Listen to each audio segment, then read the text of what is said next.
Time will always be such a strange thing to me, because although I understand its utility in benchmarking important places in history and important events so that way our society can function, everything will still always feel like something of a blur to me. Even with things like diaries and journals, benchmarking personal progress seems to be an impossibility. Like, how do you write down the exact moment you learned something or grew as a person? The place I found it most easy to catalog changes in one's personality is after some intense trauma, because usually the emotional intensity in those moments is too great to forget or ignore. So if one acts on that emotional intensity immediately and decides to catalog those moments, then I could see that being a reasonable benchmark of some change in someone's life. Even if the change were to still happen slowly after that, the intensity of the emotions on display would at least give you a general idea of when the change started. Perhaps the greatest way to remember a certain period of time or development in one's personality is through repeated trauma. For example, it's going to be particularly difficult to forget any of the hardships I faced in 2018. And I'm not sure quite how to foster positive emotional trauma or drum up the intensity necessary to ingrain those moments into my memory. But I can still try. 2018 was the year I uploaded that video on Neo Yokio, which has been removed now because YouTube's copyright robots are very angry that it exists, but reception to it was largely positive, and I still got a lot of people to watch the show and genuinely enjoy it for what it was. 2018 was also the year Neo Yokio got a sequel, a Christmas special, which was even better than the original, and I will treasure the memories of watching that. 2018 was the year my videos began to get a lot more personal, in addition to a lot more analytical.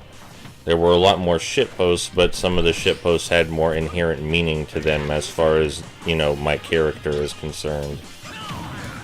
There are things and ways I was open about things that I think are very important, but I never would have considered being open about before in such a public forum. I suppose maybe so many things changed in my life that I felt it was more important to be open about them than before. I found a lot of people around me were far more supportive of my issues and ideals and pain than I realized. And I felt less alone. It's not to say I can really control how alone I feel, but having them there certainly made a difference. I made many new friends this year, and I found most of the people who comment on my videos, who are probably watching this right now, to be very, very compassionate and understanding individuals. I made no less than 2 best friends who've truly become a staple of my life in the short time I've known them, and I look forward to interacting with them every day. Some of the people who have found my videos this year have been incredibly insightful in their comments, such as Nerva Augustus, who regularly comments on the Ratchet & Clank and Sneak King and Monster High videos. And there are so many other people that I remember and have fond memories of that comment on my videos that it would be difficult to name them all. There's a Big J, David Wessel, True Misto, is that how you pronounce that? That one person with the bunny avatar that keeps changing their name, but I think it's Viz right now. Cat with many faces. Patrick, what is your last name? Starts with a C, I think. Nicodem, but I talked to him in person anyway. I think it's Patrick Hoyle. The Bogeyman, which I'm pretty sure you're supposed to pronounce Boogeyman, but I can only see it as Bogeyman. OWD, Cowabunga Shit. Just all kinds of faces and names I associate with good feelings on my channel, all people who've been incredibly supportive of me and my efforts. Pompous, Amchan. I know I'm forgetting some people. I always forget some people. There's Ryan. I don't remember Ryan's last name, but Ryan's in there. Anto, he hasn't commented recently, but I know he's watching because sometimes he comments on my shitpost videos out of nowhere. Samurai Goomba, who made better Ken's Rage videos than I did, in spite of making less of them. Did I already say Marth's name? El Polo Atomico? I'm sure there are so many more I can't even remember them all right now. But there were so many. And I will always remember December 31st, 2018 as that day I yelled at my cat, "That's what fucking happens when you tackle a box, idiot, it falls over." Also, so many people have been so generous to me in a variety of ways this year. I feel like if I thanked all of them individually, I would end up missing someone and then feel really shitty about it. But a lot of people have just given me so many nice things emotionally and, you know, materially. Sometimes both, usually both.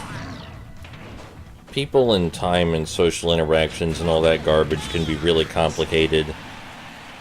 And I'm usually quite ponderous and introspective about it, and it usually turns out in the negative.